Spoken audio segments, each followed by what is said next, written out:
Palakpak ang ating Diyos sa ating kalagitnaan. Sino po naniniwala narito siya at kasama natin? Ang ginagawa po natin ay pag-alaala na lamang, kaya dapat po nababakas sa ating mga mukha ang ngiti.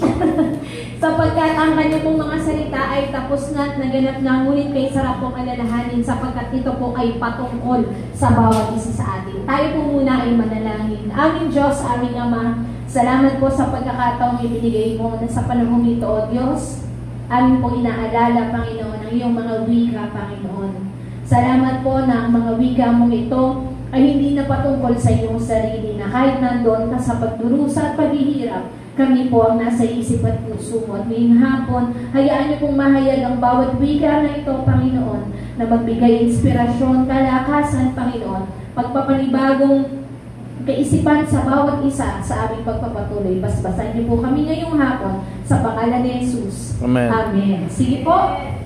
Salamat sa ating Panginoon. Na kanya pong ikatlong wika, na kanya pong binanggit, ang sabi niya, Ginang, narito ang iyong anak. Anak, narito ang iyong ina.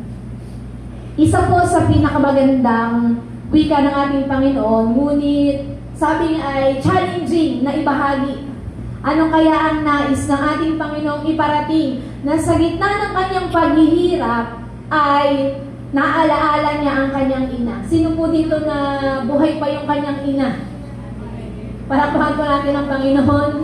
At ang ating mga ina po ay buhay pa at kasama natin. Sa mga wala na po ay salamat din sa ating Panginoon dahil binigyan tayo ng instrumento para tayo ay lumabas sa mundong ito. Iniisip ko po habang binabasa kong mensaheng ito, para sa isang taong nahihirapan, para sa isang taong nasa pagdurusa, hindi nagawang kalimutan ng ating Panginoon na itagubilin si Maria.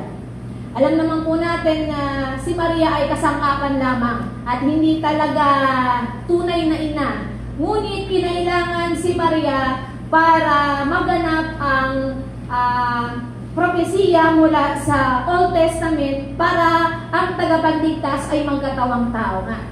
Ngunit naniniwala tayo na siya ay hindi tao, siya ay nagkatawang tao lamang, ngunit siya noon pa man ay Diyos. At malinaw kay Maria na siya mismo sa kanyang pagkapanganak, ito ay isang pribilehiyo. Tinawag nga siyang babaeng pinagpala sa lahat. Parang yung babaeng katabi mo, itinangi, pinagpala ng ating Panginoon. At kagaya ni Maria, siya ay napili ng ating Panginoon. Habang siya ay nakabayubay,